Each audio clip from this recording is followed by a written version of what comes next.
Hello, my name is Sai Dore and I am going to explain question number 1. Here this is an analog multiplier circuit.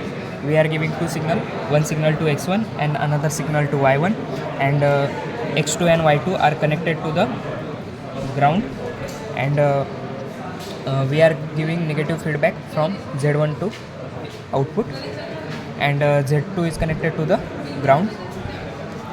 So here we are connecting scaling factor to minus 10 volt, and here two signals are get multiplied, and we give one input of 17 kilohertz and another input of 12 kilohertz, and this is the output waveform of analog multiplier, and here we can clearly see that two frequency component. This frequency component is f1 plus f2, which is 28 kilohertz, and this second frequency component is f1 minus f2, which is around 3.12 kilohertz, which is around 5. Hello, I'm Gaurav Srivastava. I will be explaining question number 2 here. Here, this is a flattening circuit connected to the analog multiplier circuit we have already explained in question number 1. Here we are using one basic op amps, and we are using here a resistor of 150 ohm and a capacitor of 10 nanofarad and another resistor of 3.3 kilo ohm. We are basically to the analog multiplier output. We have taken that as input for the flattening circuit. And in series, we have connected first an resistor of 1 kilo ohm, then a capacitor, and the capacitor after the capacitor, other terminal is given as the output, as the input for the non-inverting terminal of op amps, and the 3.3 kilo ohm resistance is used for feedback. Here we have used the same frequency as we have used in question number 1.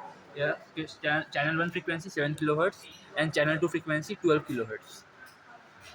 Here we have a its input of flattening circuit. Here this signal here is the f1 minus f2 component, and this signal is f1 plus f2 component. Because we have used a flattening circuit with appropriate cutoff frequency, the gain of f1 minus f2 component has been reduced, and the gain of f1 plus f2 component has remained same. So because the circuit is in filtering, so we are getting the final output frequency as this one. My name is Lalit, and I'm going to discuss about the third question, that is comparing the original sinusoid with the filtered one and interpreting the results.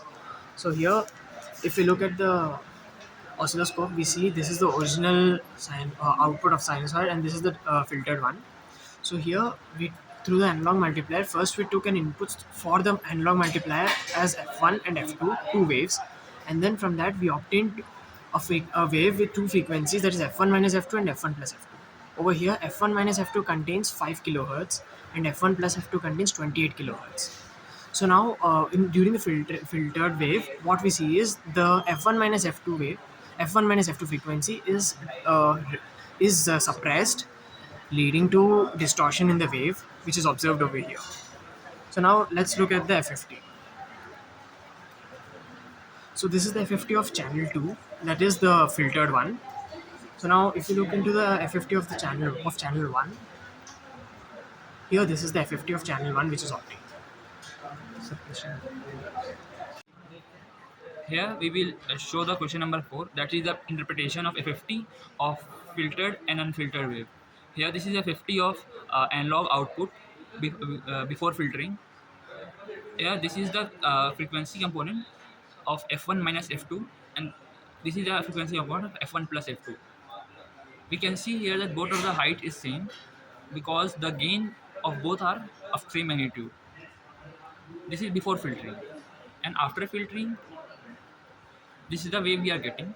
Here the f1 minus f2 component has been suppressed, and f1 plus f2 component has the same gain as before. So